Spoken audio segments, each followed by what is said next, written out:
Hi guys.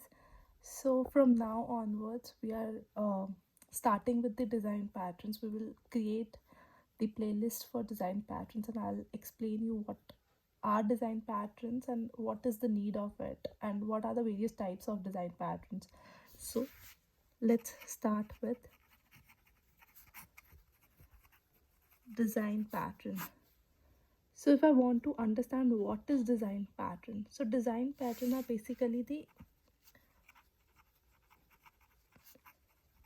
design level solution to speed up the development, for speeding up the development. So this is what the design pattern is all about, and this is your answer to what and why do we need it.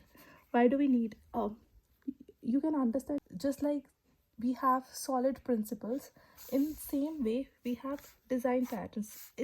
These are the patterns which will help you to make your application or your software reusable, manageable, scalable. By following this design pattern, you can achieve these in your coding practices. So that is why we need design patterns in our day-to-day life. So in order to start with design patterns, we have basically three types of design patterns. So uh, today we will be starting with the first one, which is creational design pattern. Now, as the name suggests, creational, so it will have the creation of what, since in oops in object oriented programming we are dealing with the classes and the objects. So this design pattern deals with the creation of objects.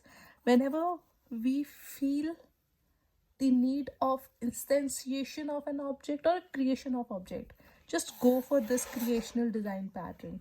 So in creational design pattern, we have first is factory, we have abstract, and we have singleton design pattern.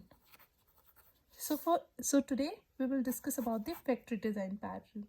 So what is factory design patterns?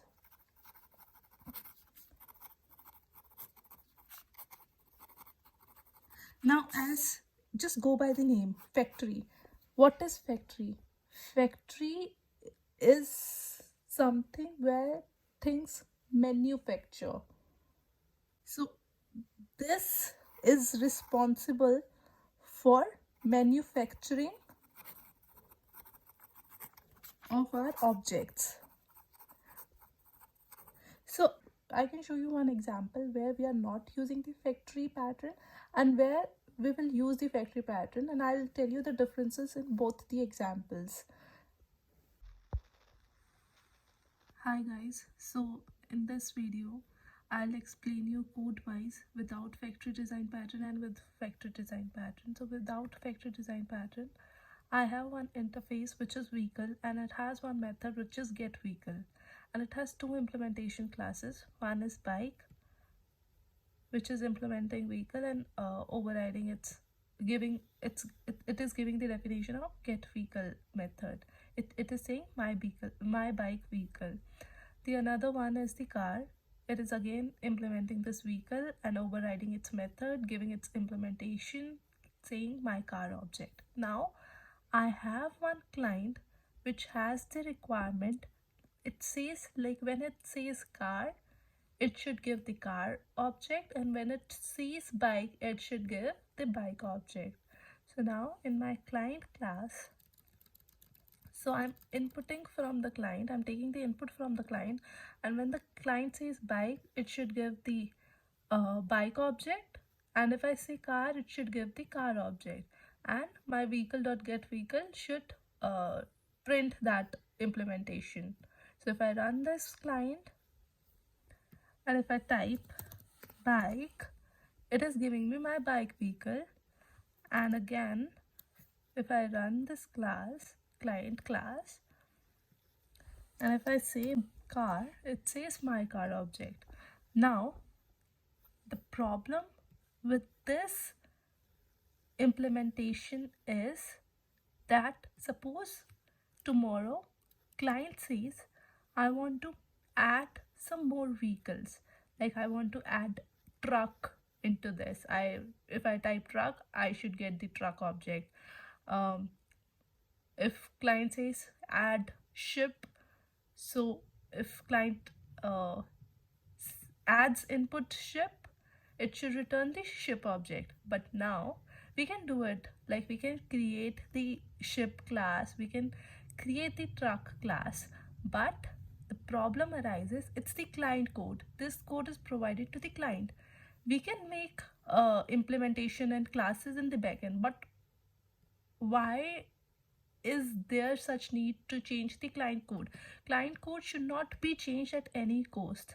So here comes the um need of factory design pattern, so that if any other requirement comes into the picture, we just add into our library, and client can use that library without making any change into their code. Now how can we achieve that?